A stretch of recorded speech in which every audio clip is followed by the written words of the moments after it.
Shalom, everybody. Welcome to the Midrash portion of Reunion Roadmap. This is David Jones. With me today is Barry Phillips. Shalom, brother. Shalom, David. Let me ask you a question, Barry. All right. If you get on a plane, not like if you fly a plane, if you get on a plane, would your pilot to know how to fly that plane? I would hope so. If you got on a plane and you were told, oh, by the way, you need to fly it yourself, how would you feel about that? I'm staying on the ground. I'm with you, brother. What about this? What if you needed to have your appendix removed and you go to the surgeon and the surgeon hands you the scalpel and say, I'll walk you through it? Yeah. I'm looking for another surgeon. So would I. I say these things because I was reading in Deuteronomy 24:8 when it says, take care in the plague of Zarath to be careful to do all that the Levitical Kohanim instruct you, just as I commanded them, so you are to take care to do. My point is, if there is something going on with us, we know that Zarath is given something, it's a physical manifestation of a spiritual problem, something within us, within our heart, and we can address that in a moment. But if there is something going on with us, wouldn't we go to someone who was trained to help point out what needed to be done and, if need be, deal with it? Why is it that it's not like we can do anything ourselves? No one has to tell me anything, and I know, but yet every day we put ourselves in situations where we're around other people who are trained to do things that impact our lives that we may not know anything about. But yet when it comes to spiritual things, we're like, no, I don't want to hear anything from anybody. I don't know it. Nobody going to tell me what to do. I'm going to do this myself. But that's the reason why we may have something within us that's not good. You know, the Zarat is a physical manifestation of a soulish corruption. And it's like, why are we not willing to have someone help diagnose the problem so that it can be dealt with and we can walk in a restorative manner with the community? Kind of opening up a can of worms here, Barry.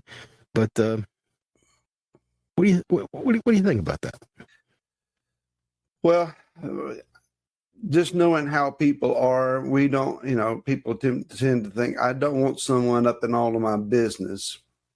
Is what they normally come across with.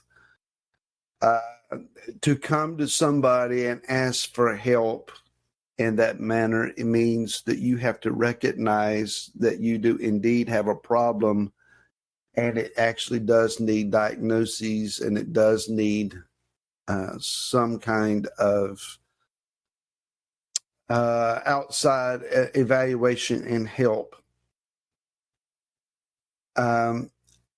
People tend to say, I'm all right. Don't worry about me. Worry about somebody who's got a real problem. Well, if your life is falling apart, if the symptoms are such of your spiritual malady that it is breaking up your life, it is causing you great issues. I mean, how bad does it have to get before someone says, okay, I'm willing to give in and ask for help here? How bad does it have to be? And normally, people will put up with a lot of their junk, unless someone that they love looks at them and says, you either get help, you either deal with this, or I'm out of here. So typically, David, when someone would come to a kohanim or to a pastor or a shepherd or a mentor to a fellow believer, it's already gotten to crisis mode. Rarely would somebody early on say, I'm thinking that I may have an issue here. Let's nip this in the bud. There's not a lot of bud nipping going on in the body, Messiah. It's a lot of crisis management. Very true words, and we wait for things to get so bad that we really have no other way but to have to do what we need to do. And it's kind of like the do it yourself and fix it yourself, things around the house. I heard someone say once that if your wife can't find you handsome, she should at least find you handy. and that kind of thinking, we jump into some things that we may not be qualified to do. And I've seen some things. I used to work construction. I've seen some things. My son works for a company doing garage doors. He selling, installing, repairing garage doors, openers, and all these kind of things. And people don't stop to think about things as simple as the springs on a garage door. If you try to manipulate that thing yourself, it could kill you. Huh. And just because you don't know what you're doing, you're like, it's no big deal. I'll just undo this bolt. And then all of a sudden it unsprings, jumps out and busts and cracks you in the head. Guess what? You got problems. You're dead.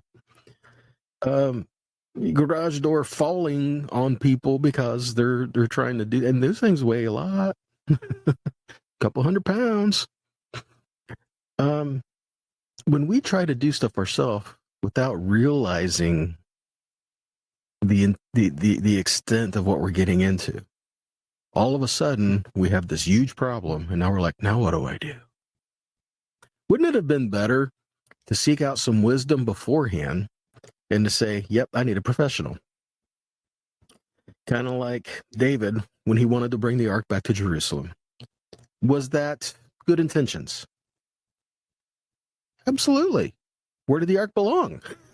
In Jerusalem. Right. But when he went to move it, he went about it completely the wrong way, and it cost somebody their life. After the fact, David goes back and says, maybe we should consult the Levites to see how we're supposed to do this. Didn't he have had that thought before? I mean, we're moving the ark. Let's talk to the ones who were given the instruction to do that. So when it comes to our lives and spiritual matters,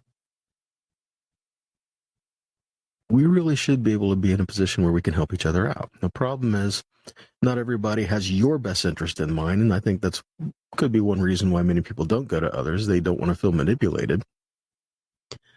But it doesn't mean that Yahweh has not put people around us to help us, and that truly does have our best interest at heart, who want to see us succeed and want to see us do what is right and to work in the kingdom and everything that He's called us to do. So when things get to this point, where do we turn? And some of us may not have people to turn to. That's one of the reasons why I'm very thankful for B'nai Yosef and the people that are gathered together within it, because there is at least here a group of people where if you have issues and there's nobody else you can get around, we have people here who can at least try to help resolve situation and try to help speak life into your life and to try to help bring proper focus into what the Father does truly desire. Without trying to be judgmental or invasive or condescending or a long list of other terms there. I'm thinking, David, that the trend amongst many over the many generations is to suggest that the Levitical order of priesthood was a colossal failure, and that's why Yeshua came. He was to die to do away with the Levitical order, that they're no longer necessary. But that's not what the Torah teaches. It says that they are an eternal order. Yah has no plans to write them off or to replace them. Levitical instruction pertaining to the Torah to give oversight of our lives is always going to be legitimate.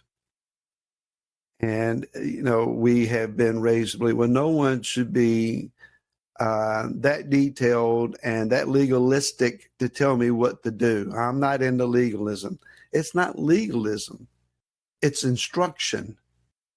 The main job of a Levite, a kohanim, was not just putting animals on the altar. It was to teach clean and unclean. Boy, there's some instruction we could certainly use. It was to give oversight and understanding. And the Torah portion Shoftim, there will be an appointment of judges and Torah sheriffs. Imagine that. Men with badges and whistles walking around saying, wait a minute, that's not correct according to the scriptures. How would that be viewed in today's society, right? Well, yeah, it goes over real well. But Yah has in place those who are trained to understand. And the key word there is trained, not self-appointed, not self-taught, not because you read it in a commentary or you've figured it out or you've gotten a vision or something, but you have been properly trained by those who know. One generation raises up and trains the next, and they teach them precision of understanding. We don't have that. What we have is boatloads of opinion. So when someone has obvious malady going on, they're physically manifesting spiritual maladies, who do they turn to? Someone who is self-appointed and self-instructed, or to someone who has experience and knowledge and wisdom and walks in it and demonstrates it? So if we look around and say, I wish these people would grow up, then we have to ask ourselves, or am I being an answer to their problem by the way I demonstrate my own living? Or am I exhibiting the same symptoms that they're complaining about? That's a good question that I'm not going to answer.